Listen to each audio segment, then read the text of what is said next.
Alléluia. Donc, si quelqu'un n'est pas venu, qu'il a raté l'enseignement, c'est pas sûr qu'il rattrape ça. Peut-être que ça après, c'est dans une semaine, on peut remettre encore sur YouTube. Et pour que tu rattrapes ça, ça sera encore compliqué. Alors, Genèse 31, verset 26 à 35. Je vais lire. J'ai dit Genèse 31, verset 26 à 35. Alors, soyez très disposés pour ce qui sera relâché ce soir. Genèse 31, verset 26. Voilà. Alors Laban dit à Jacob, qu'as-tu fait?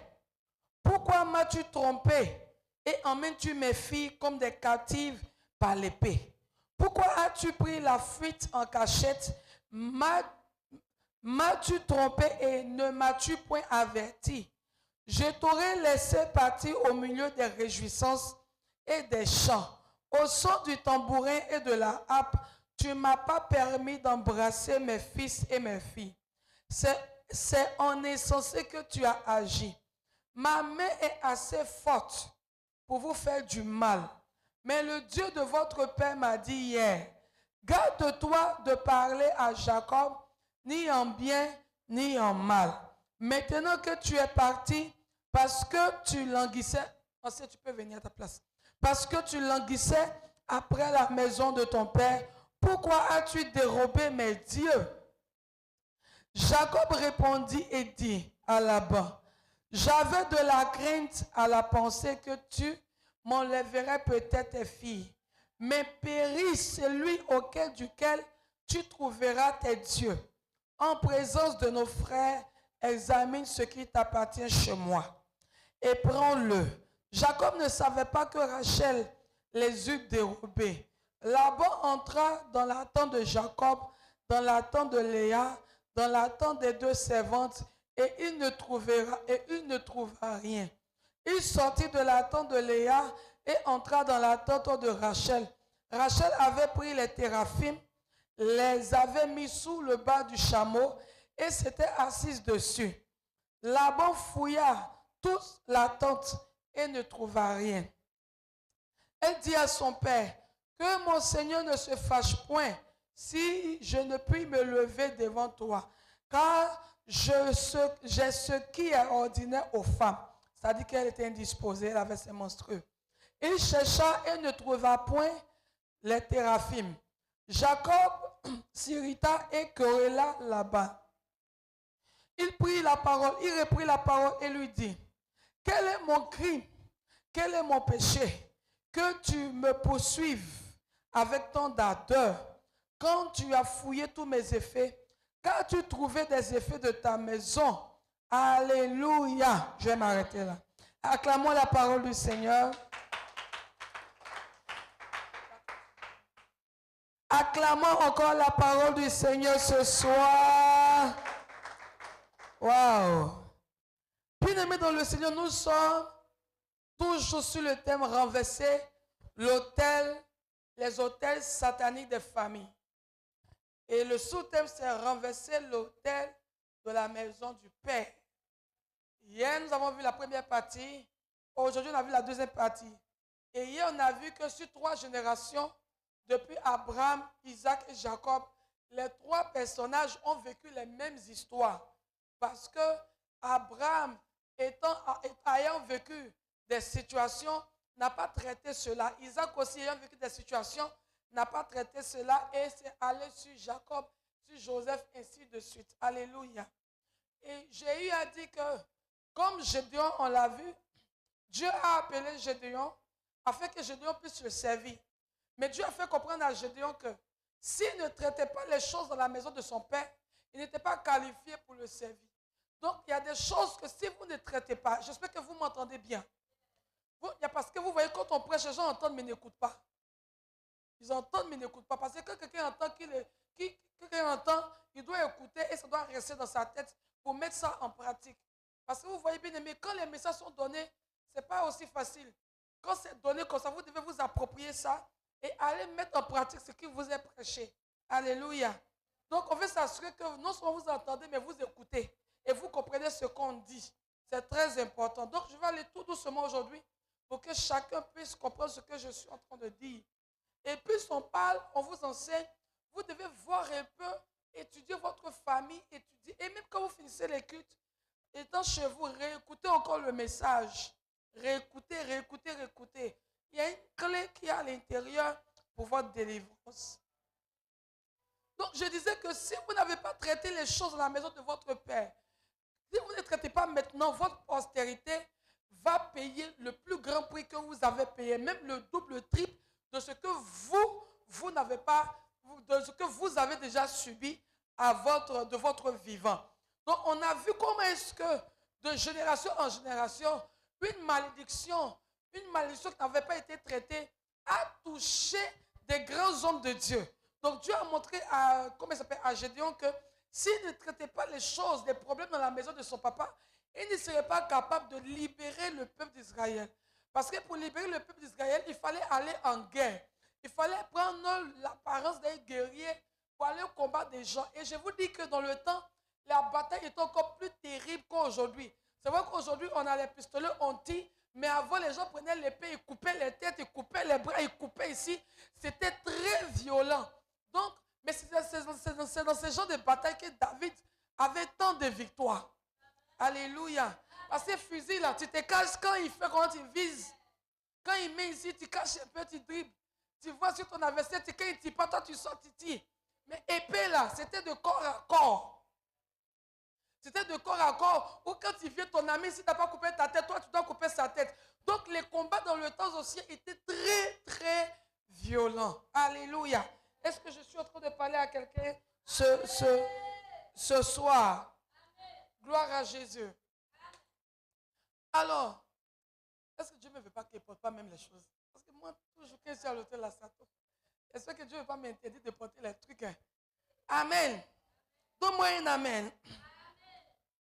Alors, bien aimé, c'était ce que Gédéon devait d'abord se préparer spirituellement, briser les liens dans sa vie, renverser les autels dans sa vie depuis la maison de son père avant d'aller combattre les Madianites. Parce que les Madianites aussi, ils ne venaient pas combattre de façon ordinaire.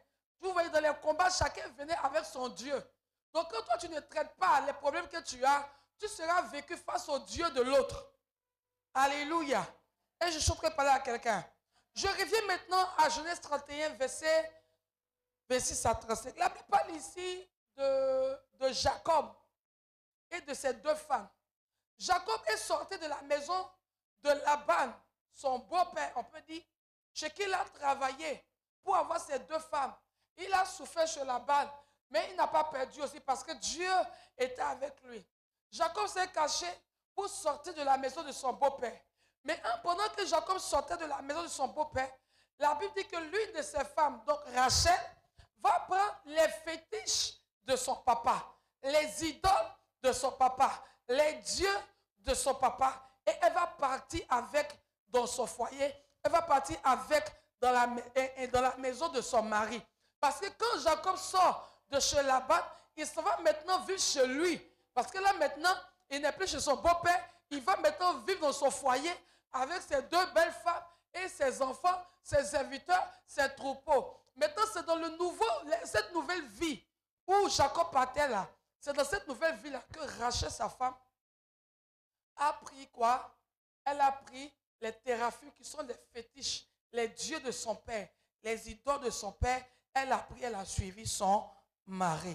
Écoutez, lorsqu'elle a suivi son mari, qu'est-ce qui s'est passé? Lorsqu'elle a suivi son mari, la Bible dit que Laban a constaté que Jacob était parti avec ses filles, ses petits-enfants et tout ce qu'il fallait, tout ce qui va avec. Ils sont partis. Mais il a constaté une chose. Il a constaté que ses dieux, il a constaté que ses fétiches, ses idoles n'étaient plus là.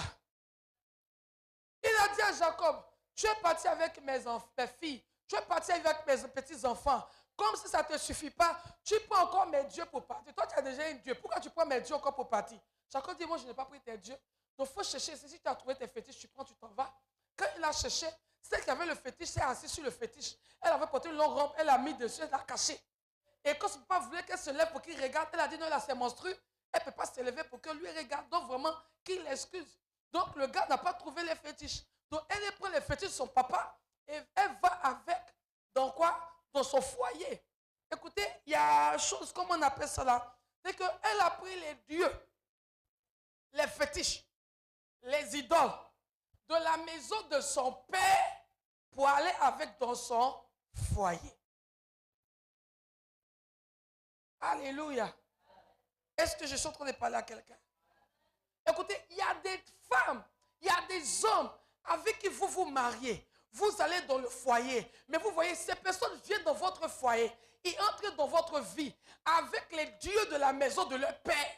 Donc quand la malédiction est lancée dans la maison de leur père, cette femme ou cet homme transporte cette malédiction, vous communiquez cette malédiction, vous donne cette malédiction et à cause de cette malédiction, votre vie est menacée. La vie de Jacob était menacée parce que les fétiches de son beau-père avaient disparu. Mais sa vie était menacée, pas à cause de lui, pas à cause de sa fuite, mais à cause de sa femme qui a pris les dieux qui sont dans la maison de son père pour aller avec Jacob. Ce qui montre que vous pouvez épouser des gens qui n'épousent pas votre Dieu, mais qui rentrent avec le Dieu dans votre maison, qui vous imposent le Dieu dans votre maison et qui créent des années de problèmes dans votre famille. Vous vous êtes mariés, quand vous vous mariez, vous commencez, vous sentez que les problèmes que vous n'aviez pas avant le mariage commencent à apparaître dans le mariage. Vous ne savez pas d'où vient le problème. C'est juste parce que l'homme ou la femme qui est entrée dans votre vie est rentrée avec les dieux ou les fétiches qui appartiennent à son père. C'est pourquoi ce n'est pas toutes les femmes en mari. Rachel était avec Jacob. Jacob avec un Dieu, avait un Dieu qu'on appelle le Dieu d'Israël. Mais elle avait un Dieu qui était le Dieu de son père. Elle était attachée au Dieu de son père. Les signes qui montrent que Rachel était attachée au Dieu de son père, c'est le fait qu'elle ait pris les fétiches de son père pour aller là où elle partait. Parce que c'est dit que les fétiches de son père allaient protéger son mari, protéger ses enfants, les protéger et tous pendant le chemin.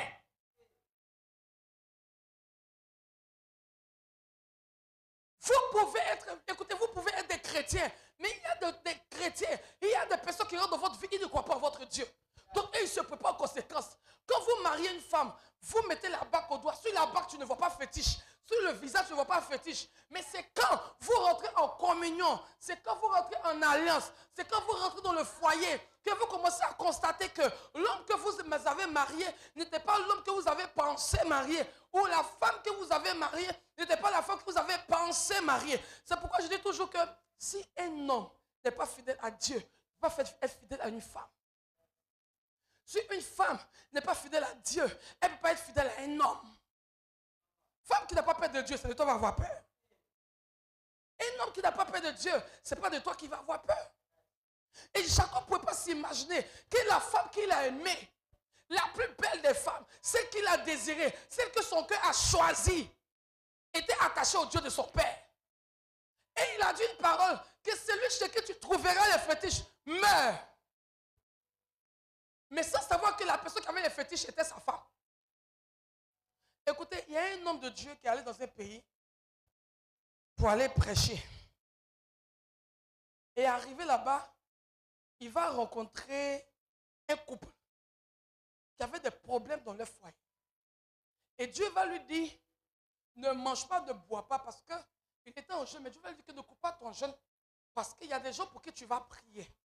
Et je vais te parler sur la vie de ces personnes-là. Ce couple-là, le couple-là est allé ils ont fait, comment on appelle ça même là? Comment on appelle ça? Quand on fait notre ici, les rencontres ici, là, les vendredis matin, là. Réception. Ils sont allés de réception en réception prophétique. Allez voir tous les prophètes, allez voir tous les hommes de Dieu, chercher des solutions, mais pas des solutions. Quand l'homme de Dieu est venu, ils ont assisté au programme, et quand ils sont assistés au programme, l'homme de Dieu a appelé le monsieur. L'homme de Dieu a appelé la femme du monsieur. Quand il a commencé à prier pour la femme du monsieur, il a Dieu ouvre son esprit et Dieu lui montre une autre femme, parce que la femme avait le cancer des sangs. Donc Dieu lui montre une autre femme dans le corps de la femme du monsieur. Mais il voit que la femme qu'il voit dans le corps de la femme du monsieur est une sorcière, mais cette sorcière-là était déjà décédée. Donc c'est comme ça que l'apôtre va demander à la femme, où est ton mari? quand son mari vient, et il dit à son mari que, mais je vois une femme dans le corps de ta femme, mais la femme que je vois dans le corps de ta femme là, elle est une sorcière. Et il dit oui, effectivement, qu'il avait fait un premier mariage, et dans son premier mariage là, il s'est rendu compte que la femme qu'il avait mariée était une sorcière. Et c'est comme ça qu'il s'est séparé de cette femme. Et comme il s'est séparé de cette femme a fait des incantations, elle a fait le fétichisme, elle a fait la sorcellerie, a fait que toutes les femmes qui allaient entrer dans sa vie puissent être malades et mourir. Donc c'est comme ça, après qu'il s'est séparé de la sorcière, il s'est marié avec une femme. Quand il s'est marié avec cette femme-là, la femme avec qui il s'est marié, elle a eu le cancer de sang, elle est décédée. Après qu'il s'est remarié avec une autre femme, elle aussi elle a eu le cancer de sang, elle est décédée. Et maintenant c'est celle-là, elle aussi, la troisième aussi, il s'est marié avec elle, elle est tombée malade, elle a eu le cancer de sang, Dieu, la grâce de Dieu l'a localisée. Et l'homme de Dieu a révélé le problème. Écoutez, ce n'est pas tout faux, ce n'est pas dans tous les problèmes qu'il faut dire que tout choque au cou au bien de ceux qui aiment Dieu. Et que non, que Dieu voit tout, Dieu sait tout, que certainement c'est la volonté de Dieu. Comment ça peut être la volonté de Dieu que tu sois, que tu aies le cancer de sang? Pourquoi il y a des problèmes qui arrivent dans notre vie? On dit que oh, Dieu est fidèle, il sait tout. Il y a des solutions que Dieu a mises dans notre bouche afin qu'on prenne l'autorité sur toute maladie et devant toute situation au devant de nous. Ce n'est pas le fait de te promener réception en réception.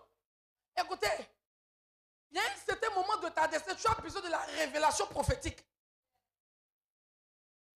n'as pas besoin de conseils. On dit que quelqu'un a un cancer de sang, c'est quel conseil tu vas lui donner?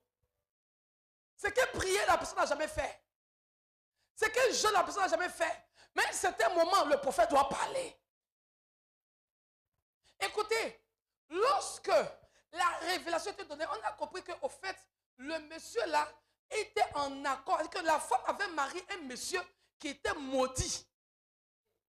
Et comme il y avait une malédiction sur le monsieur, la malédiction a contaminé la femme. Toute femme qui rentrait en contact avec le monsieur rentrait directement dans la malédiction. Je suis en train de parler à quelqu'un. Donc, le monsieur s'est marié, mais dans son foyer, il y avait un problème. Le problème dans le foyer du monsieur, c'était que toutes les femmes avec qui il rentrait, il couchait, avaient le cancer des sangs et elles finissaient par mourir. Mais Dieu va révéler que la malédiction vient de sa première femme qui était une sorcière, qu'il a laissée. Et elle, à son tour, a relâché la sorcellerie sur sa vie. Parce que quand tu couches avec une femme, elle peut prophétiser sur toi. Quand tu sors avec une femme, si tu as déjà enlevé son caleçon, que c'est une sorcière, malheur à toi, elle va prendre le même caleçon, elle va s'arrêter dessus, elle va parler sur ton âme. La Bible dit que celui qui couche avec une prostituée est un avec cette prostituée. Il n'y a pas une force, il n'y a pas une énergie qui rentre dans la prostituée en 50-50. À 100%, tu t'es livré à l'homme, à 100%, tu t'es livré à la femme. Donc, ce qui est en l'homme entre en toi, ce qui est en la femme entre en toi. Donc, il avait les gènes de la première sorcière. Donc, comme il avait les gènes de la sorcière, il était un sorcier. Et tout ce qui sortait de lui était la sorcellerie. Est-ce que je suis en train de parler à quelqu'un? Il fallait qu'on trouve la source du problème du monsieur. Et la source du problème du monsieur n'était pas le monsieur, mais c'était la femme avec qui il a été auparavant. Le choix qu'il a fait. Votre choix dans le mariage compte. Ne regarde pas une fois pour dire que c'est la fin de ma vie. Est-ce qu'elle connaît le Dieu d'Israël? Est-ce qu'elle connaît le Dieu que tu pries? Est-ce qu'elle connaît ton Dieu? Est-ce qu'elle épousait ton Dieu? Je suis en train de parler à une personne ici dans cette salle.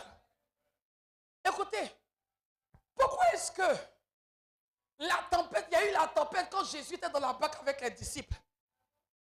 Je suis en train de parler à quelqu'un. Pourquoi est-ce qu'il y a eu la tempête quand Jésus était dans la barque avec les disciples? Jésus a dit, allons à l'autre bord. Et pendant qu'il partait, il y a eu un mouvement. L'eau a commencé à s'agiter. C'est pourquoi l'eau? L'eau a commencé à s'agiter. La mer a commencé à s'agiter. L'eau a commencé à entrer dans la barque. Quand Jésus s'est levé, a-t-il menacé la mer? a dit menacer la tempête. Qu'est-ce que Jésus a fait? Qu'est-ce que Jésus a fait? Il a menacé le vent. Pourquoi? Parce que s'il n'y avait pas eu vent, la mer n'allait pas être agitée et la barque n'allait pas être secouée. C'est le vent qui a provoqué tout ce qu'on appelle cet agissement. Donc le problème n'était pas la mer. Le problème n'était pas que les disciples crient. Le problème n'était pas la tempête qui est venue. Le problème, c'était le vent. Tout a commencé avec le vent. C'est pourquoi que tu pries pour que Dieu te révèle la source de ton problème. Qu'est-ce qui s'est passé dans la maison de ton père? Qu'est-ce qui s'est passé dans la maison de ta mère? Qu'est-ce qui s'est passé là-bas pour que ta vie soit une vie misérable? Ne voyez pas le superflu, mais allez dans la source. Jésus a vu la source. Il savait que la source, le problème, c'était le vent. Avant de pleuvoir ici, il y a d'abord le vent. Le vent, souvent même là, il y a des vents violents qui peuvent te tuer. Il y a des vents qui soulèvent les toitures de maison. Il ne faut pas voir la toiture qui s'élève. Il ne faut pas voir le sable qui s'élève, mais voir le vent qui était à la base de tous ces agissements. Je suis en train de parler à une personne ce soir. Quand la source est résolue, les effets vont s'arrêter. Quand la source est résolue, tout ce que vous pouvez voir autour, toutes ces choses vont s'arrêter. Alléluia. Donc, le vent ou les autels de la maison de ton père vont se taire que lorsque tu auras pris autorité sur eux. Et quand tu auras pris autorité sur eux, tu verras la puissance de Dieu agir dans ta vie. Donne-moi un amen vivant.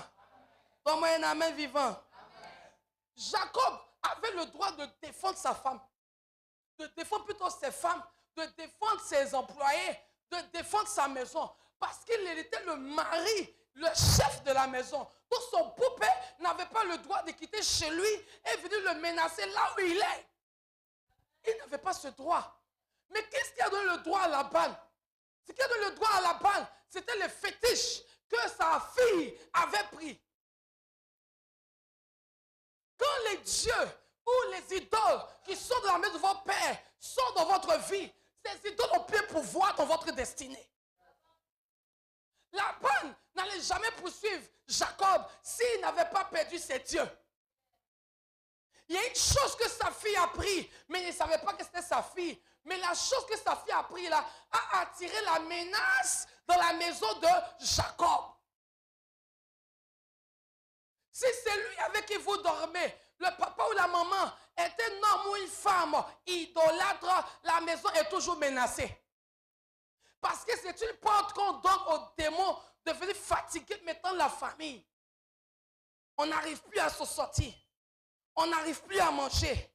On n'arrive pas à réaliser. Quand on veut évoluer, on ne peut pas évoluer. Nos vies sont menacées de mort. On ne sait pas où on va mettre la tête. Alléluia. Il a été menacé. Sa vie était en danger. La vie de ses enfants, la vie des autres. Tout cela était en danger à cause d'une seule personne qui allait prendre des idoles depuis la maison de son père. Donc toi, tu peux ne pas aller prendre les idoles de la maison de ton père, mais il y a une personne avec qui tu vis, qui traîne les idoles, les malédictions venant de la maison de son père, qui peut la mettre contre la personne et qui peut la mettre contre toi. C'est pourquoi il faut savoir avec qui tu couches. Parce qu'il y a des gens, quand tu couches avec eux, ce ne sont pas des hommes, ce sont des démons.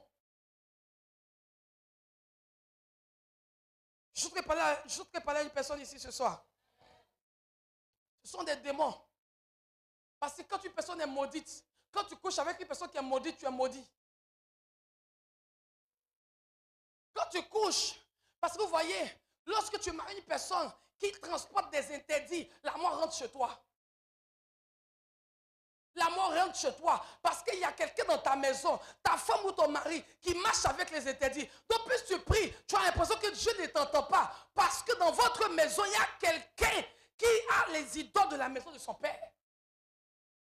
Il y a des familles jusqu'à aujourd'hui, dans vos familles, vous êtes en frères et sœurs, mais parmi vos frères et sœurs, il y a des gens à qui on a confié le fétiche de la famille. Et tant que la personne est avec vous dans votre maison, vous allez tout faire, vous n'allez pas réussir. À cause d'une personne qui transporte le fétiche d'une famille. Le papa de Gédéon avait été le prêtre de l'autel de Baal. Il était le prêtre de l'autel de Baal. C'est lui qui nourrissait l'autel. C'est lui qui prenait soin de l'autel. C'est lui qui s'occupait de l'autel. Mais ils avaient un problème. Ils étaient pauvres. Et les plus pauvres Ils s'occupaient des fétiches, mais ils étaient les plus pauvres. Il y a des gens, des familles, quand vous mettez votre pied là-bas, le malheur tombe en même temps sur vous parce que vous êtes rentré dans une maison où il y a une autel de Baal. Vous êtes des chrétiens, mais vous vivez avec des frères et des sœurs qui sont encore idolâtres et qui sont attachés à l'idolâtrie de la maison paternelle. Donc les malheurs qui tombent dans la maison vous touchent automatiquement parce que ce qui se passe à l'intérieur concerne la tête de la famille. Et quand vous êtes liés par le sang, vous aussi ça vous touche automatiquement. Même si vous chantez en arabe, même si vous parlez en langue, ça vous touche. Vous ne devez pas ignorer, bien aimer cela. Plusieurs ici au Sénégal, vous vivez en famille. Mais quand vous vivez en famille là, écoutez, vous n'êtes pas les seuls à crier Jésus. Mais dans la même maison, il y a des gens en dehors de Jésus qui appellent autre chose. Et vous faites beaucoup d'efforts. Vous luttez dans le jeûne, vous luttez dans la prière. Mais pourtant, il y a des hôtels qui sont bâtis et qui dorment avec vous sans que vous ne le sachiez. Parce que cela vient de votre frère, de votre soeur, ou même de votre belle-fille, de votre belle-soeur. Quand vous étiez dans la maison avec votre frère, il n'y avait aucun problème. Quand Marie, la nouvelle femme, quand elle arrive, tous les problèmes commencent. Parce qu'elle est venue avec le Dieu de son père. Elle est venue avec des dieux étrangers. Elle est venue enfreindre les lois de la maison. Écoutez-moi très bien, quand un homme se marie avec une femme, c'est deux familles qui se sont mariées. Deux alliances qui sont mises ensemble. Si dans la famille là-bas, là, on danse tous les jours, que dans ta famille on dort tous les jours, c'est qui est sûr, désormais on va vous appeler famille dansant dormant. Parce que maintenant, ça sera une association de familles. Ici, j'ai remarqué que les manjacs ne poussent pas les djolas. C'est rare. Vous jouez. Les manjacs ne poussent pas les djolas. Souvent, il y a des familles manjacs qui ne veulent pas que les enfants marient des djolas. Ou d'autres ethnies, si ce n'est pas les manjacs. Parce qu'ils ne veulent pas que la loi de la famille soit défiée par une autre loi. Il veut que les traditions restent les mêmes. Il ne faut pas qu'une femme va quitter là-bas. Djola, elle va dire que oui. Elle va venir mélanger notre enfant ici. Ce qui est pour nous est pour nous. Si tu vois des mangeages se marier ensemble, c'est que ce sont des deux chrétiens, ils s'entendent. Ou ils sont tellement indépendants que la famille n'a pas de pouvoir sur eux. Sinon, si tu te cherches comme nous ici, là.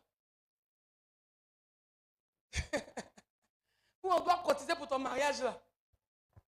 Tu as besoin de nous pour compter pour ton mariage, là.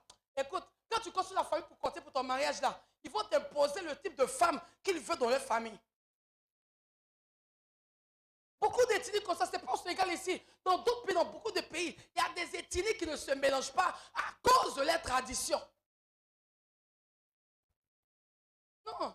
Parce que quand tu envoies une autre femme qui n'est pas la même chose comme nous là, tu vois, tu gardes notre manière de faire. La nourriture, peut-être que ça ne leur plaît pas. Est-ce que je suis en train de parler à quelqu'un? Peut-être que chez les mangeacs, quand quelqu'un meurt là, on doit faire la nourriture, on prépare, et puis on ne sait pas si le mari a perdu la femme, le mari, on doit préparer pour le mari, et puis il doit manger. Pendant son deuil, il y a une ethnie, quand tu meurs, pendant ton deuil là, tu dois venir chez la belle famille, et ils vont préparer pour toi, tu vas manger. Maintenant, toi, dans ta famille là-bas, là, quand on dit on est en deuil là-bas, là, on porte ta Bible blanc en fait. Tu vois ces deux combinaisons qui ne marchent pas. C'est pourquoi ne soyez pas des personnes ignorantes.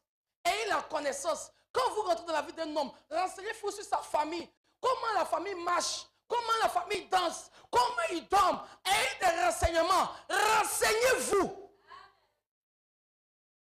Renseignez-vous même. La femme aussi qui vient, est-ce qu'elle n'est pas une femme à tonton? Ça veut dire une femme fantôme qui est déjà décédée, mais qui est apparue chez toi. Il faut te renseigner.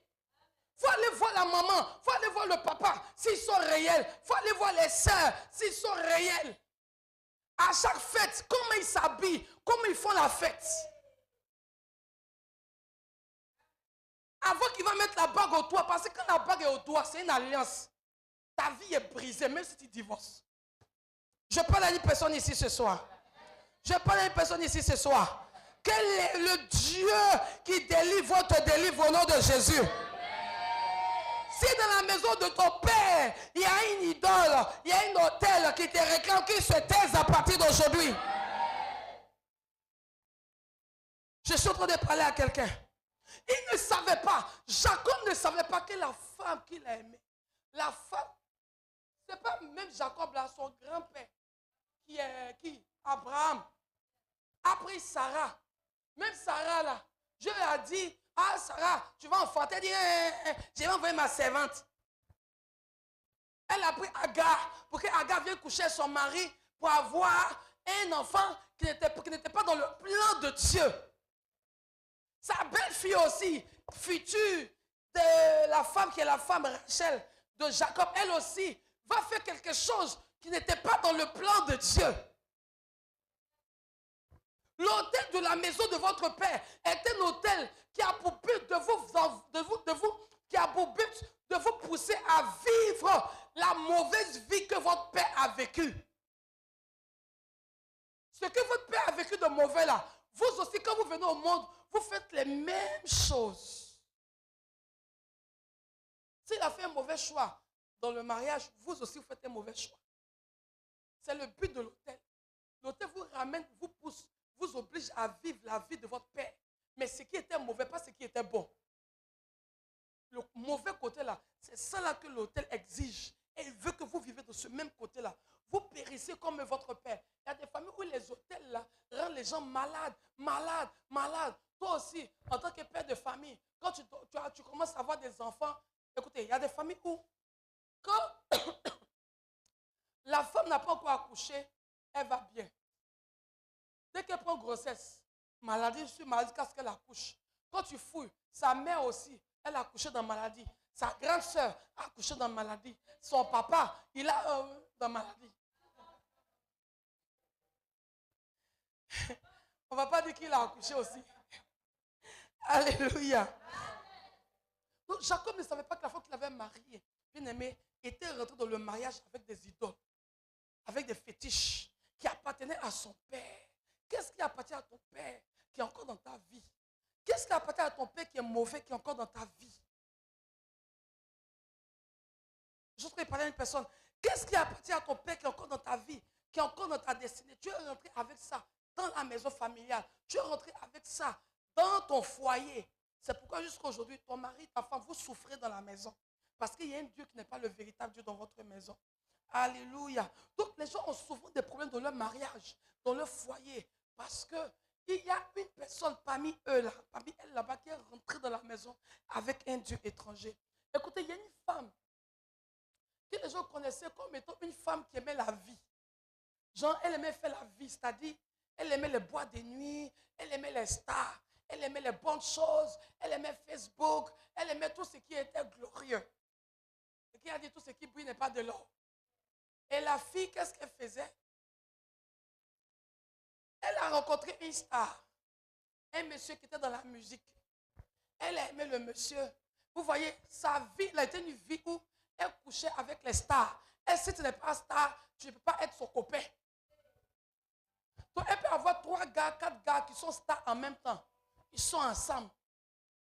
Je parle à quelqu'un. Je suis en train de parler à une personne. Moi, j'ai vu des familles ici au Sénégal où le père même dit à sa fille que tu peux faire ce que tu veux. Tant que tu envoies l'argent, nous, ça nous suffit. Parce que le papa ne travaille plus, la maman ne travaille plus. Donc, il faut qu'on soulève une personne dans la famille qui est l'aînée ou la petite. En tout cas, la personne qui a une bonne étoile là, ou qui a une bonne étoile, qui va maintenant souffrir pour nous. Donc, papa ne cherche pas à savoir, ma fille, où tu vas même? Elle soit à 1 heure, elle soit à 2 heures, à 3 heures, à minuit. Elle n'est pas mariée, elle ne travaille pas. Mais tu vois à Bic qu'elle porte, tu vois les mèches qu'elle porte. Il ne faut même pas demander 2 fois. Elle construit pour son papa, elle construit pour sa maman. Mais quand tu regardes en bas, elle a une résidence meublée quelque part où elle reçoit tous les présidents de la République. Où elle reçoit tous les stars. Ils passent à la casserole.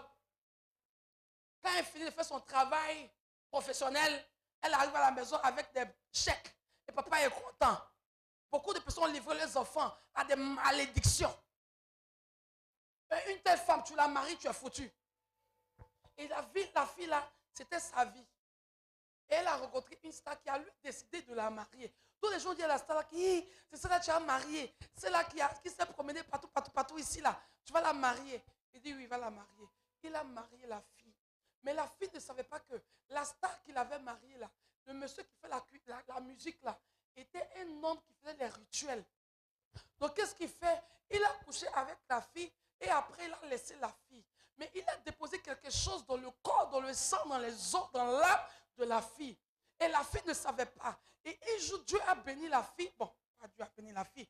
La fille a commencé à faire des exploits. Elle a commencé à réaliser des choses parce que ce ne sont pas toutes les bénédictions qui viennent de Dieu. Et c'est comme ça qu'elle va rencontrer un homme qui n'était pas une star, mais qui était bien placé, qui lui a décidé de marier la fille. Bon, la star musicienne là, elle n'avait pas marié légalement. C'est comme fiançailles de blancs là. C'est comme ça qu'ils étaient. Mais il y avait une personne qui était venue faire maintenant du sérieux avec elle, la marier légalement à l'église, tout. J'ai pris un jour qu'il ne faut pas qu'on se lève mariage, et puis Dieu ouvre mes yeux. Et si je vois la femme ou l'homme dans son état spirituel, je dis, il ne faut pas dire oui. Hein.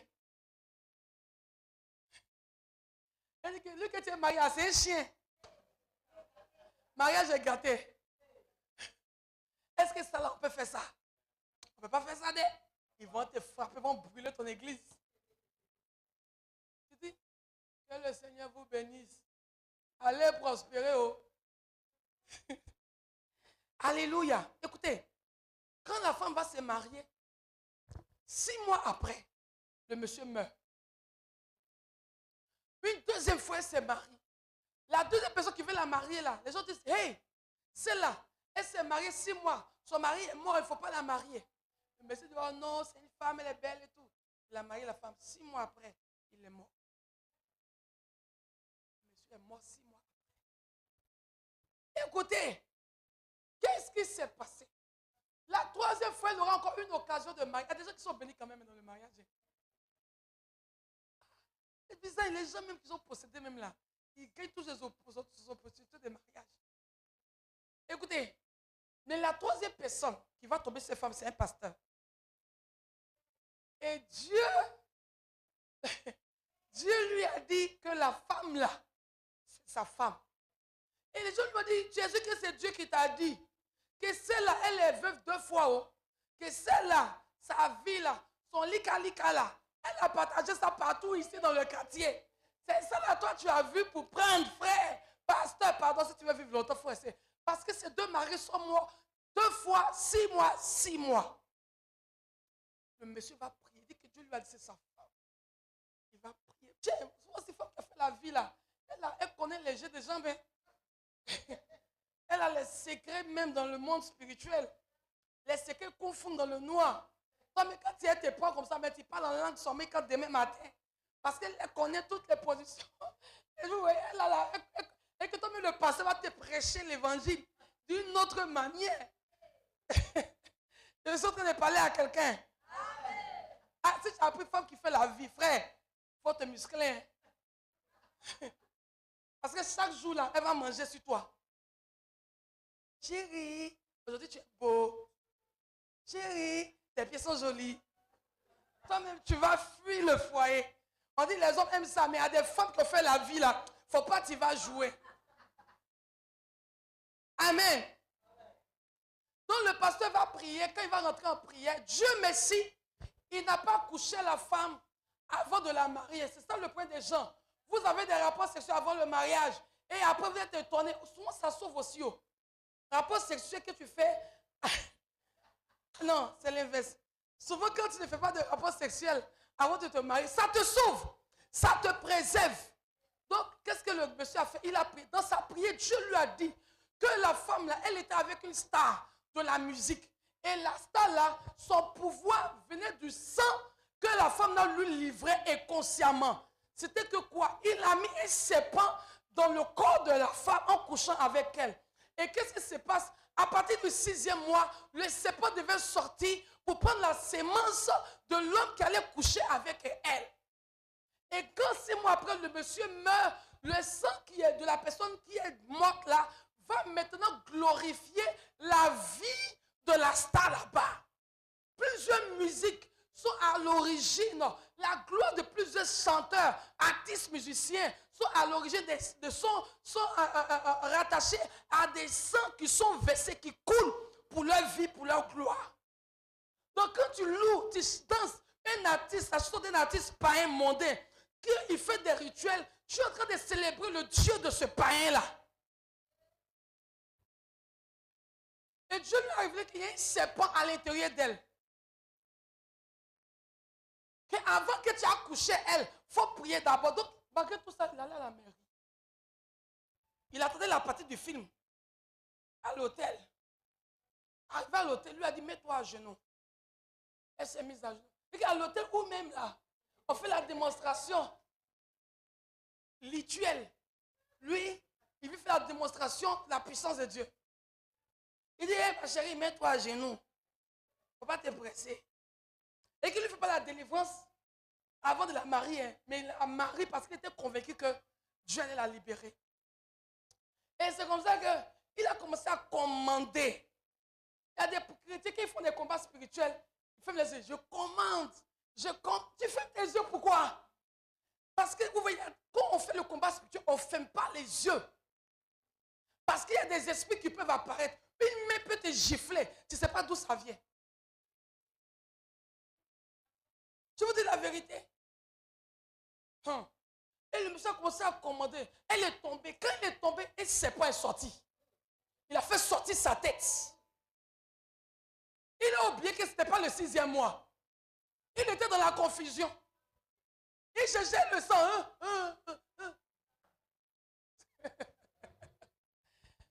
Oh my God. Le coup spirituel qu'il a reçu, c'était le coup de le coup. Donc il a perdu son intelligence. Il est sorti parce qu'il pensait que c'était le 6e mois où il devait récupérer la sémence. Mais il ne savait pas que c'était le bâton de Moïse qui était sorti. La puissance de Dieu qui était sortie. Et que je vous dis que le serpent n'est pas sorti spirituellement. Vous voyez tout spirituellement. Le serpent est sorti physiquement. Le gars a tiré le serpent de la partie intime de la femme.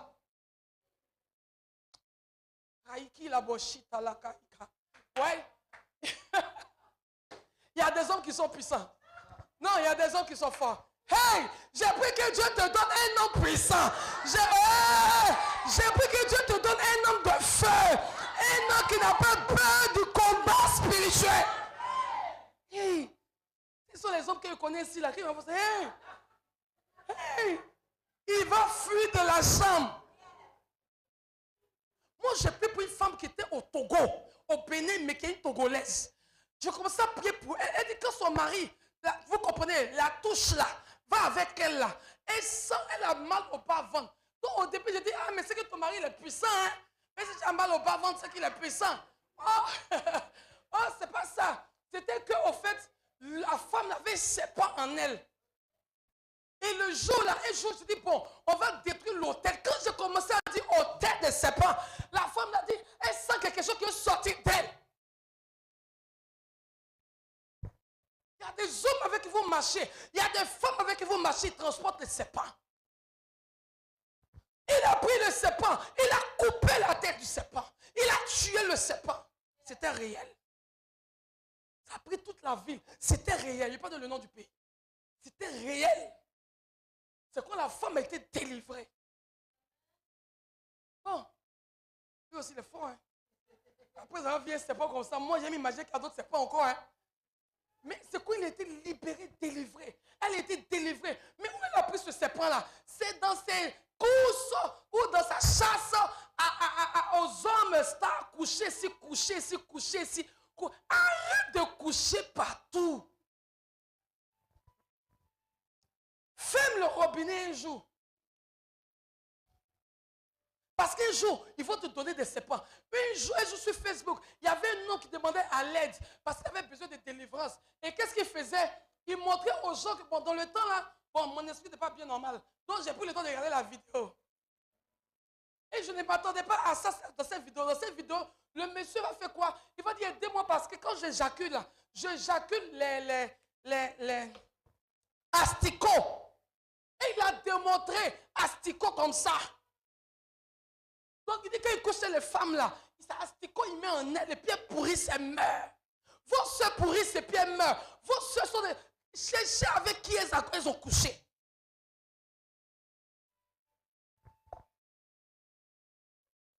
Je suis en train de parler à quelqu'un ici ce soir.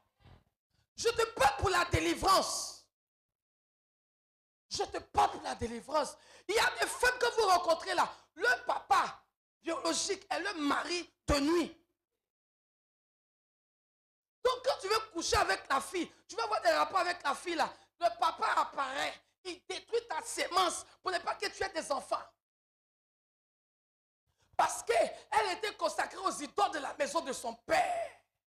Rachel était la préférée de Laban.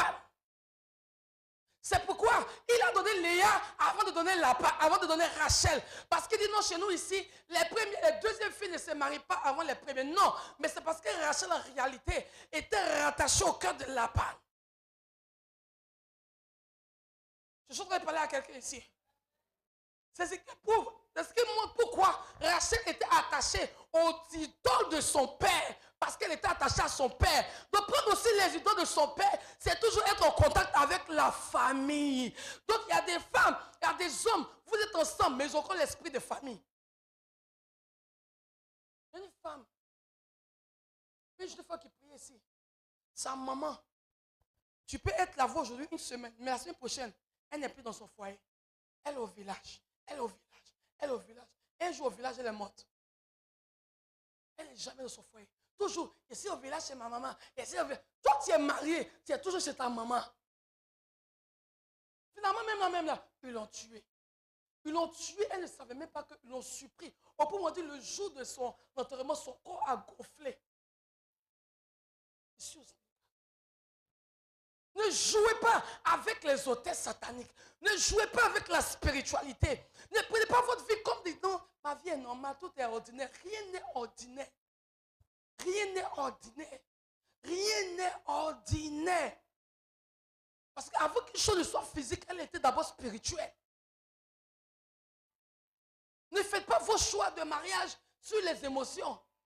Ne faites rien par les émotions. Ne faites rien par compassion. Faites les choses selon que l'Esprit de Dieu vous parle et selon votre conviction personnelle.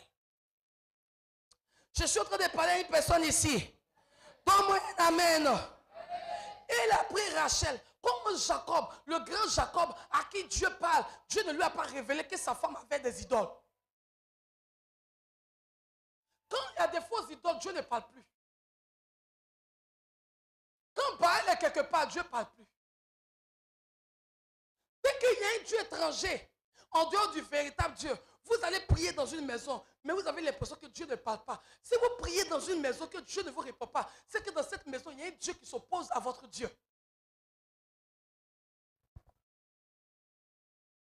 Je suis en train de parler à une personne ici. Écoutez-moi très bien ce soir. Dieu va vous libérer. Dieu va vous libérer. C'est pourquoi vous ne pouvez pas délivrer vos familles. C'est pourquoi quand vous dites à votre soeur, allons à l'église, elle ne vient pas parce que toi-même, tu n'es pas encore délivré. Vous êtes tous attachés au même hôtel. Donc quand tu dis, allons à l'église, dis, parce que toi-même, tu es aussi attaché. Sois délivré d'abord et tu pourras délivrer tes soeurs, tu pourras délivrer tes frères, tu pourras délivrer ton père, tu pourras délivrer ta mère, tu pourras délivrer ton quartier, tu pourras délivrer ta commune et tu pourras délivrer la nation. Sois détaché de la maison de ton père. Écoutez, si ton père n'a jamais touché 500 000, vérifie ta vie. Est-ce que toi tu as déjà dépassé 500 000? Est-ce que toi tu as déjà dépassé 500 000?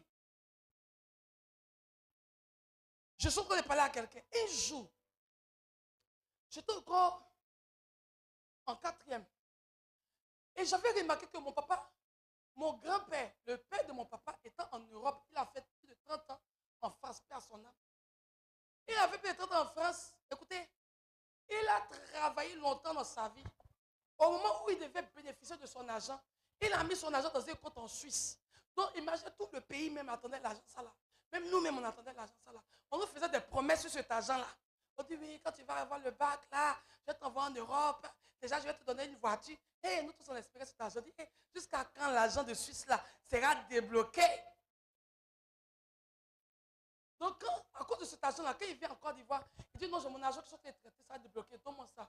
Il peut prendre 2 millions, 5 millions et toi. Et puis toi, tu attends l'argent de Suisse là pour que ça se débloque. Et dans ça là, Il n'a pas pu construire. Jusqu'à le corona est venu, c'est le corona qui l'a emporté. Écoutez bien, un jour, c'est l'année, en 2020, je crois bien, qu'il est décédé.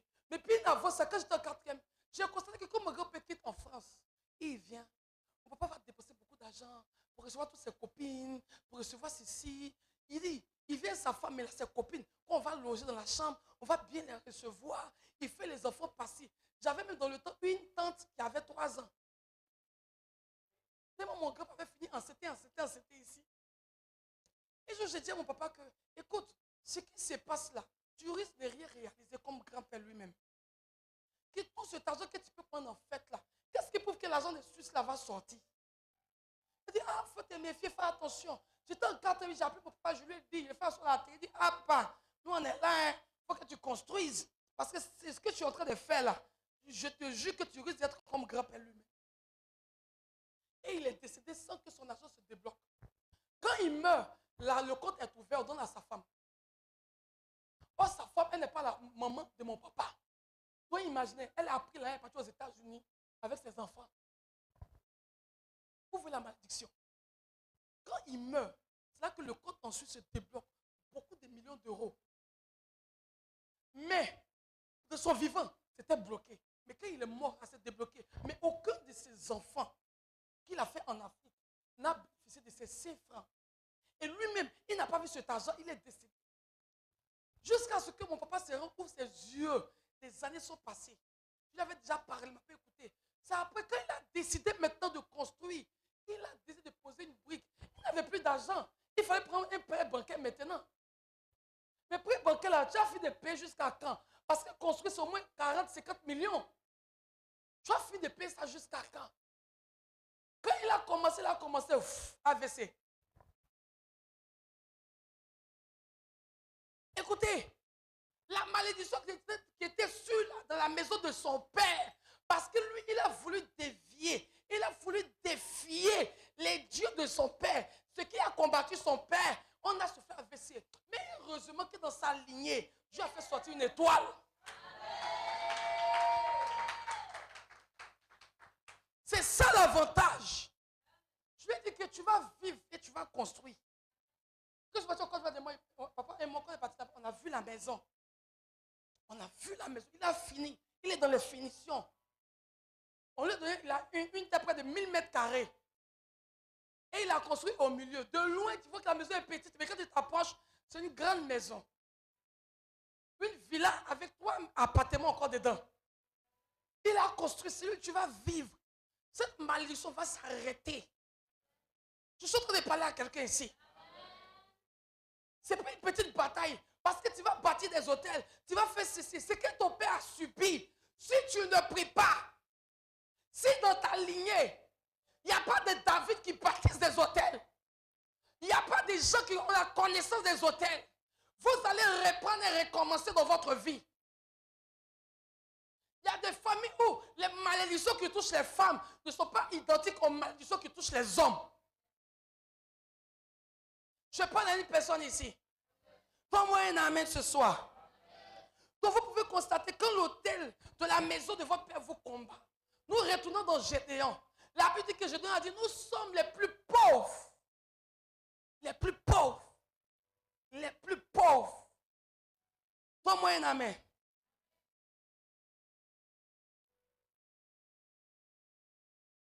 Vous voyez, à chaque fois que dans votre famille, vous devez rentrer dans une nouvelle année, il faut forcément qu'il y ait un funérail. Il faut forcément qu'il y ait deuil. Quelqu'un doit forcément mourir. Il y a des familles où, quand vous rentrez dans une nouvelle année, quand on dit janvier, il y a décès. Soit mais dans votre famille, le premier né de la famille doit mourir. Tous les aînés de la famille. Si c'est l'aîné de la famille Aya, l'année prochaine, c'est l'aîné de la famille René. Après, dans 6 mois, c'est l'aîné.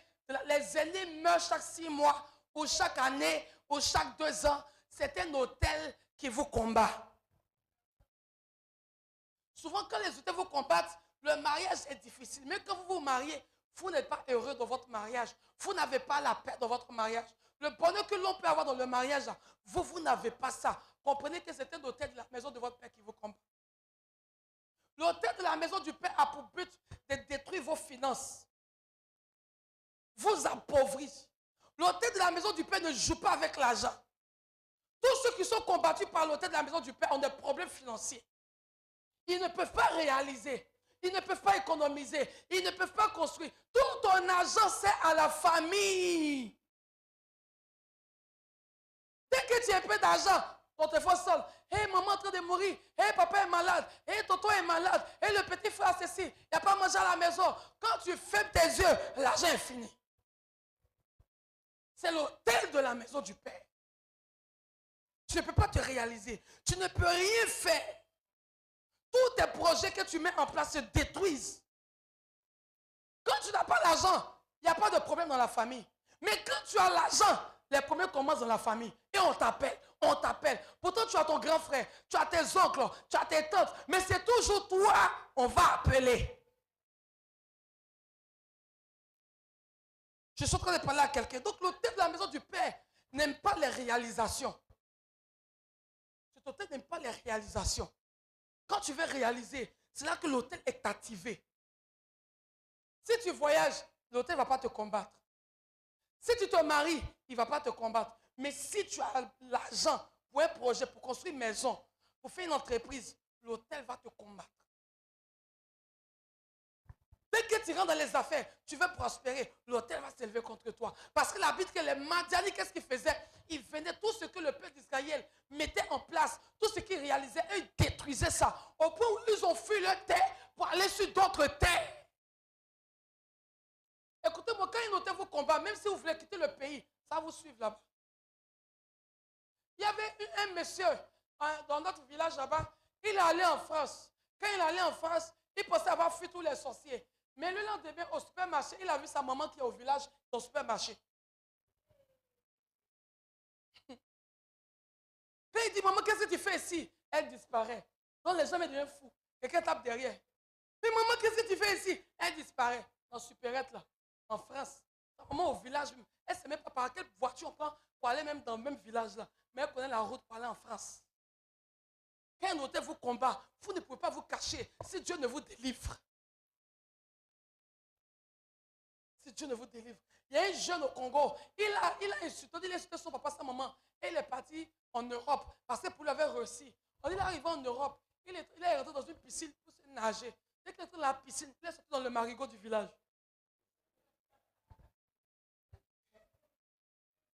Non, vous pensez que c'est une histoire drôle. Je vous dis la vérité. Écoutez, vous n'êtes pas dans votre pays, vous êtes en France, mais vous entendez que la voix de votre tante vous appelle. Indei, aïe, ma tante fait quoi ici? Mais tu ne la vois pas. Mais elle t'appelle. Ou tu reconnais la voix de ton papa qui t'appelle. Tu reconnais la voix de ta soeur qui t'appelle. Mais quelqu'un qui ne peut pas être en Europe et toi, comment il peut t'appeler? Toi, mais tu n'es pas encore en Europe, tu es au Sénégal seulement. Tu as quitté Congo, tu as quitté Gabon, tu as quitté peut-être la Côte d'Ivoire. Mais tu entends toutes les voix de ton village. Et quand tu es arrivé en France, c'est les génies qui vont apparaître là-bas.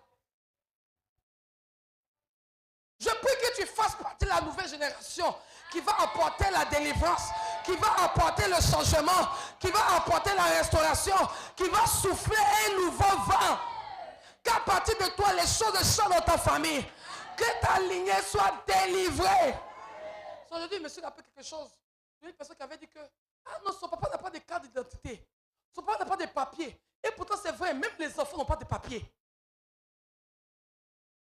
Et que la personne, son papa est en Europe. Il n'a pas de papier depuis 18 ans. Et puis après, tu vois que même les enfants aussi n'ont pas de papier. Ton papa n'a jamais eu BFM. Toi, tu n'as pas BFM. Tu as passé BFM 100 fois. Même pour te repêcher, même où on dit, comment on appelle ça même là? On dit, tu gagnes d'office et puis après, deuxième, c'est quoi? Rattrapage. Même toi, dans le second tour, on donne les 1000 tours, tu ne peux pas. Tu es le plus maudit des maudits. BFM, tu ne peux pas avoir. Pas que tu ne peux pas avoir. Mais rentre dans ta lignée et cherche. Est-ce que ton père l'a déjà eu? Est-ce que ta mère a déjà eu? Non, ça, la mère, je mets de côté. Parce que pour la maman, l'hôtel de la maison de la mère est trop dangereux. L'hôtel de la maison de la maman Non, là-bas, c'est fatal. Là-bas, là, c'est sans pitié. No pitié in business. No pitié in hôtel. Là-bas, c'est sans pitié. Hôtel de papa, même est appauvri, c'est bon. Mais hôtel de maman. Quand vous n'êtes pas connaître, comme on n'est pas beaucoup de papa de l'hôtel de maman, ce moment-là, je ne vais pas parler, pas prêcher. Ça va dépendre de la motivation des gens pour que je vienne encore prêcher sur l'hôtel. L'hôtel de la maison de la mère, il faut que je jeûne avant de venir prêcher ça. Écoutez, l'hôtel de la maison du père combat l'argent. Quand tu veux te marier un homme qui a l'argent, qui va aider un peu, t'aider la famille, il meurt. Il meurt ou bien il a des problèmes. Dès qu'une personne entre dans ta vie, la personne fait une promesse pour t'aider. Vous dites, ah ok, avec ta situation, je vais te donner 2 millions, 3 millions, tu as fait des affaires. La personne commence à avoir des problèmes et la personne ne peut plus t'aider. Il y a des gens, avant qu'ils te fassent une promesse, ils n'avaient pas de problème. Mais dès qu'ils te font la promesse de te donner de l'argent, eux, ils commencent à avoir des problèmes. Et vous pensez que la personne ne peut pas vous aider. Oh, c'est parce qu'au fait, il y a un hôtel qui vous combat. L'hôtel de la maison, votre père vous combat et ne veut pas que vous ayez l'argent. Donc, quiconque vient vous aider pour donner de l'argent, il combat directement la personne. Donc, comprenez que ce n'est pas à tout le monde, mais on donne l'argent. Parce qu'il y a des gens qui te donnent l'argent, ça attire le malheur. Je parle à quelqu'un ici. Je parle à quelqu'un ici. Donne-moi un amen. Il y a des familles où l'hôtel de la maison du père dit, ici là, tu ne dois pas dépasser 1 million, 2 millions, 3 millions. Le jour où tu as dépassé 3 millions, tu es rentré dans ta délivrance. C'est pourquoi, bien-aimés, ne jouez pas avec votre vie. Quand vous priez souvent, quand vous finissez de parler à Dieu à genoux, levez-vous et commandez. Commandez pour dire, tout hôtel de la maison de mon père qui m'appelle, qui me réclame, qui veut me détruire, je parle à cet hôtel et je le renverse. À partir d'aujourd'hui, tes œuvres s'arrêtent dans ma vie. Il faut commander souvent. Il faut commander souvent. Si tu ne te maries pas, il faut commander, il faut ordonner pour que tu sois libéré. Il y a des choses qui doivent s'arrêter. Pourquoi ta vie n'avance pas? Pourquoi l'argent ne rentre pas dans tes poches? Partout où tu travailles, on t'exploite. Tu ne gagnes pas au-delà de ton salaire. Tu as les gros diplômes, mais on te paye comme si tu avais le diplôme d'un enfant au primaire. Tu as peut-être même la licence, tu as le master, mais on te paye comme si tu étais un vigile. Parce que l'hôtel de la maison de ton père ne veut pas la prospérité financière. Et vous voyez, cet hôtel ne vous empêche pas d'avoir des diplômes. Mais va vous empêcher de bénéficier de vos diplômes. Il va vous empêcher d'avoir de l'argent. Quand tu penses beaucoup d'argent, il faut commencer à te dire que l'hôtel sera activé pour te bloquer. Il y a des gens qui ont gagné au loto 20 millions, ils sont morts. Parce qu'ils ne sont pas habilités à manger les 20 millions selon la loi de l'hôtel de la maison de leur père. Je suis en train de parler à une personne ici. Souvent quand vous regardez, ah madame, toi tu devais réussir. Toi tu es une étoile. Toi tu es une grande femme. Soit il y a des gens qui vous disent ça. Mais pourtant quand ils vous disent ça, quand vous regardez, vous n'êtes pas ça. Pourquoi? Parce que c'était bloqué quelque part. C'était déposé à l'hôtel de la maison de votre père. Où là-bas, on a déclaré qu'aucun membre, aucune lignée de ce sang-là, de cette famille-là ne doit prospérer, briller. Il y a des familles où là-bas, il ne faut pas porter bijoux. Il ne faut pas être joli. Parce que quand tu es joli, on a l'impression que tu as la gloire. Et on te tue. On te tue. Frères et sœurs, c'est pourquoi il y a des familles où les gens sont bien allés se laver au marigot. Aller voir des féticheurs pour pouvoir avoir de l'argent. Parce qu'ils ne savent pas qu'est-ce qui les combattent. Mais je vais te dire une chose. Tout pouvoir nous a été donné dans le ciel et sur la terre. Tu as reçu le pouvoir de lier et de délier. Écoute-moi ce soir, si tu prends autorité, tout hôtel qui vient de la main de ton père, tu dois te dire en toi que si mon père a échoué, l'hôtel qui a fait que mon papa a échoué, hey, cet hôtel s'arrête à partir de moi. S'il a échoué, moi aussi je n'échouerai pas. Je vais prophétiser, non, je vais annoncer à quelqu'un ce soir que si l'hôtel de la maison de ton père a empêché ton père de réussir, il ne t'empêchera pas de réussir. Il ne t'empêchera pas de réussir. Je déclare ta réussite ce soir. L'argent que ton père n'a jamais touché. Écoute, tu es habilité à toucher cet argent. Je te qualifie ce soir à toucher cet argent. Tu deviens prospère. Tu brises la malédiction de la pauvreté dans ta famille. Les choses doivent s'arrêter. Tout jour où on dit tu ne vas pas réussir, parce qu'ils savent que l'autel de la maison du Père ne peut pas te faire réussir. Mais il y a un autel qu'on appelle l'autel divin, l'autel de la croix, l'autel de Golgotha, là où le prince de paix, là où quelqu'un a été crucifié pour que toi, tu sois libéré. Tu as reçu le pouvoir de marcher. Écoutez, il y a des gens qui ont acheté des terres, mais n'ont jamais construit. Quand tu viens dans ta lignée, ton papa, ton grand-père, et puis il y a une terre qui est là, tout le monde lutte dessus. Et personne n'a construit, ça meurt sur le terrain. Ça veut dire, terre, ça là, il faut laisser. Toi-même, commence à prier pour traiter le problème. Et achète ta terre. Il y a des autres qui vous combattent là. Ça demande que vous vivez hors de la famille. Vous ne devez pas donner les informations qui vous concernent. Oui. Les gens ne doivent pas tout savoir de vous. Parce que les hôtels, vous voyez, se saisissent des informations. Mais quand les gens sont en train de mourir au village, sont en train de s'appauvrir, ton oncle n'a pas réussi. Toi, tu viens un matin avec une voiture. Oh, maman, comment tu vas? Hey, la nuit, au matin, quand tu as tes yeux sont gonflés. Ou on t'a aveuglé. Parce que dans la famille, il n'est pas question que le petit garçon devienne prospère, que le grand frère. Je suis en train de parler à quelqu'un. Il y a des lois, je vais m'arrêter, il y a des lois dans les familles où on dit que si le grand frère n'est pas riche, tous ceux qui sont après lui ne peuvent pas être riches. Donc quand toi tu veux être riche que ton grand frère, tu as une malédiction sur toi. On prend ton héritage pour donner au grand frère. Que quand le grand frère est riche, là, il faut que le grand frère meure d'abord pour que le petit frère, lui aussi, il soit riche à son tour. Je parle à quelqu'un.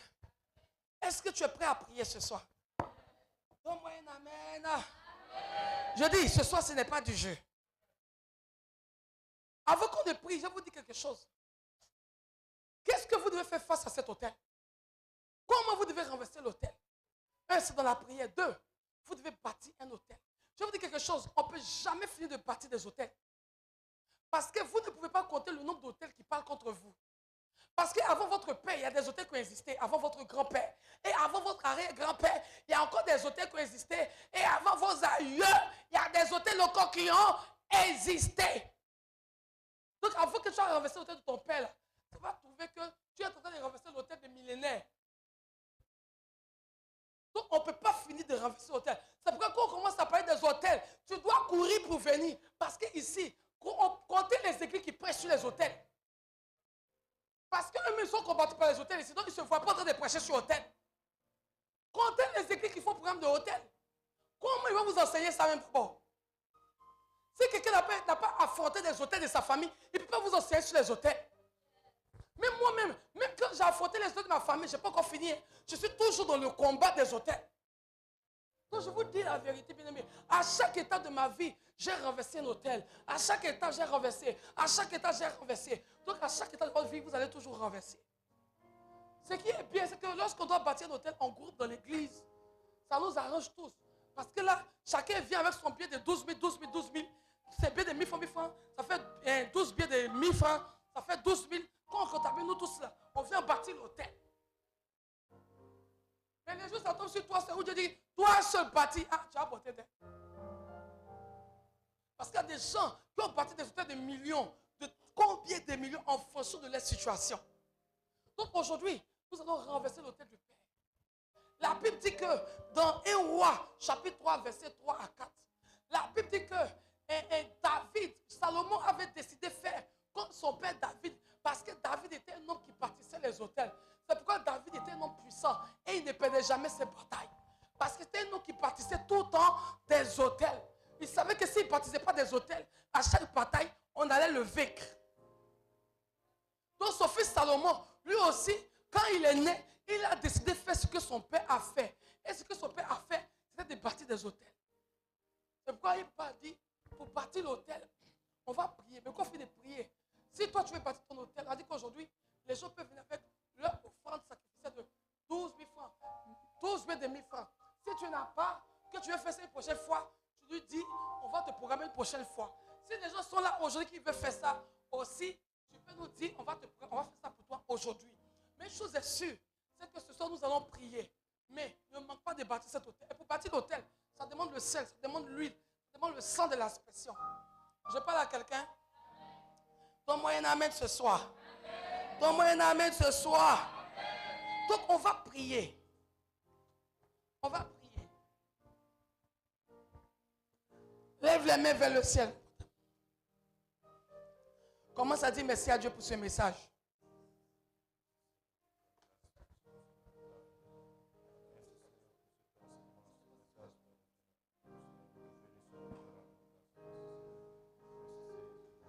Prie, dis merci à Dieu.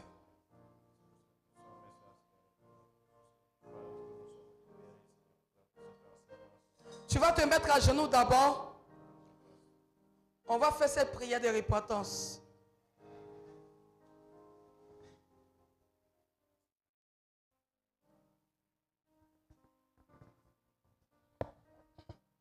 Mets la main droite sur ton cœur et lève l'autre main.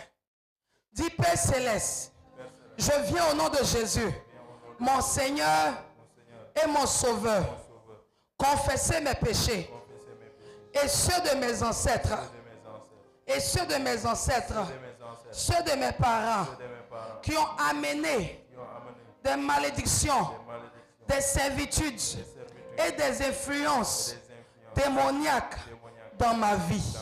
Père, selon ta parole, dans 1 Jean, chapitre 1, verset 9, si nous confessons nos péchés, tu es fidèle et juste pour nous les pardonner et nous purifier de toute iniquité.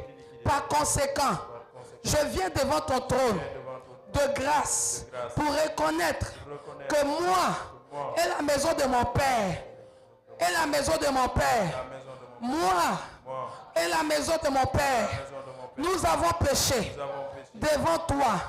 Je me répands de tous nos péchés, d'idolâtrie, d'occultisme et de toutes nos iniquités. Et de toutes nos iniquités, nos péchés, nos transgressions et nos iniquités ont amené ma lignée familiale sous des servitudes et sous des dominations, dans un esclavage qui ne te glorifie pas. Père, je te demande pardon pour tous les péchés dont nous nous sommes rendus coupables dans le passé. Au nom de Jésus-Christ, lave-moi et purifie-moi par le sang de Jésus, par le sang de Jésus, par le sang de Jésus. Amen. Tiens-toi debout. Commence à te positionner dans la salle. Vous nous accompagnez avec un mot de louange. Alléluia. Tu vas lever la main droite. Frère, nous rentrons dans un combat. Écoutez, cette nuit-là, Dieu va ouvrir vos yeux spirituels. Vous allez voir des hôtels. Vous allez voir des esprits fuir. Dieu va exposer les choses du diable. Et vous allez entrer dans votre délivrance. Dis Père, Père Céleste, avant même d'avoir commencé à prier, je sais que tu m'as accordé la victoire au nom de Jésus. Au nom de Jésus. Au nom de Jésus-Christ. Ce soir, oh, ta prière m'était rendue. Ce soir, je prends autorité sur la maison de mon Père par la puissance et l'autorité dans le nom de Jésus. Je défie la maison de mon Père avec le feu du Saint-Esprit et par le sang de Jésus-Christ. Au nom de Jésus, que la lumière de Dieu expose, disgracie et détruise toutes les ténèbres dans la maison de mon Père.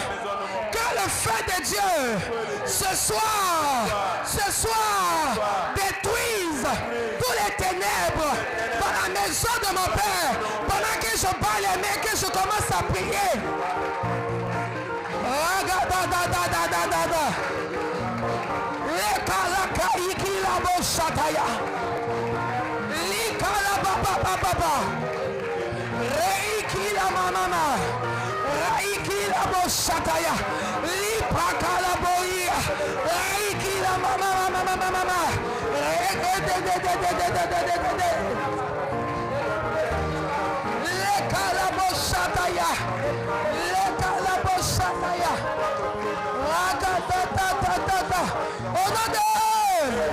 Au nom de dis ce soir, j'annule et je détruis toute adoration de Baal,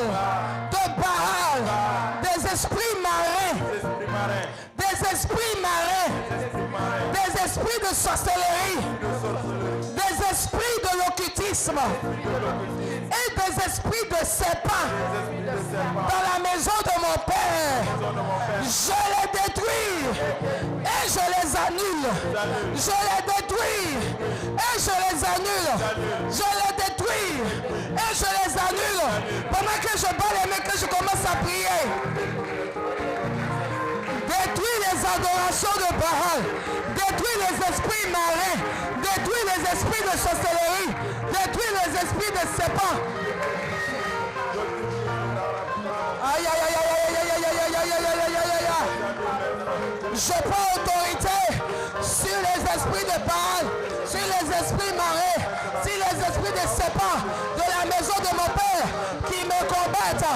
Je les détruis, je les détruis, je les détruis, je les détruis, je les détruis, je les détruis, je les détruis, je les détruis, je les détruis, je les détruis, je les détruis, je les détruis. Au nom de eux, dis ce soir, je me déconnecte. Je me déconnecte. Je me déconnecte de toute alliance avec Baal de la maison de mon Père. Je me déconnecte de toute alliance avec Baal de la maison de mon Père. Pendant que je prie ce soir, je me déconnecte. Commence à te déconnecter. Déconnecte-toi de toute alliance. Déconnecte-toi de toute alliance avec Baal. Déconnecte-toi. Déconnecte-toi. Libère-toi. Libère-toi. Libère-toi. Libère-toi. Libère-toi.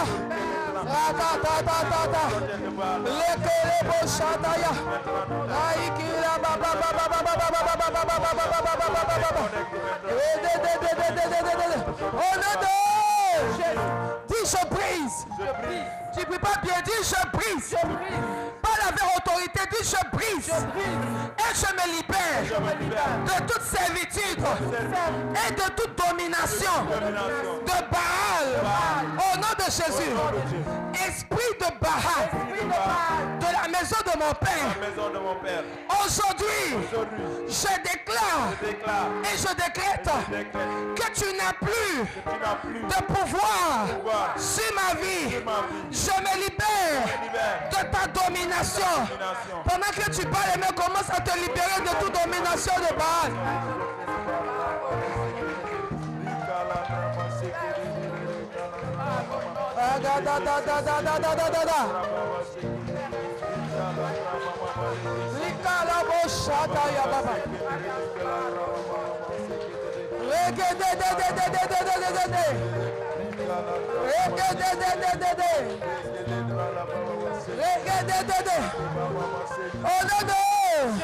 Mets la main droite sur la tête. Dis au nom de Jésus. Tout pouvoir de Baal assis sur le trône de ma vie soit renversé, soit renversé, soit renversé par le feu, soit renversé. Tout pouvoir de Baal assis sur le trône de ma vie ce soir, j'ordonne qu'il soit renversé. Qu'il soit renversé, qu'il soit renversé par le feu, feu, feu, feu, fire, fire, fire, fire, fire, fire.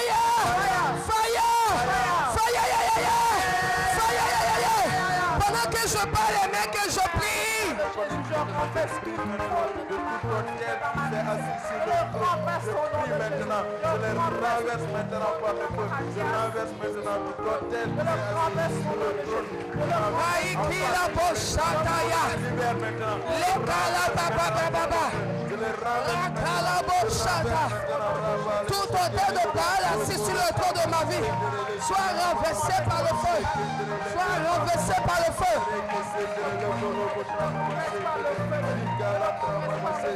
Oh non, non.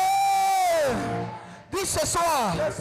Vous savez, à chaque hôtel, l'hôtel est dirigé par quelqu'un qui est un prêtre satanique, un sorcier, un homme fort. Donc tu vas dire tout homme fort, tout prêtre satanique qui se tient à l'hôtel de Baal et qui prophétise contre ma vie, contre mes enfants, contre ma famille. Que la terre, sur laquelle il se tient, la vole vivant, la vole vivant, la vole vivant, la vole vivant. Du nom de Jésus, la terre sur laquelle le prophète satanique de Baal prophétise contre ma vie, je déclare que cette terre, la vole vivant, qui soit jugé et consumé par le feu dévorant. Pendant que je parle les mains, que je prie, ordonne que le prophète satanique, le prêtre satanique, soit jugé.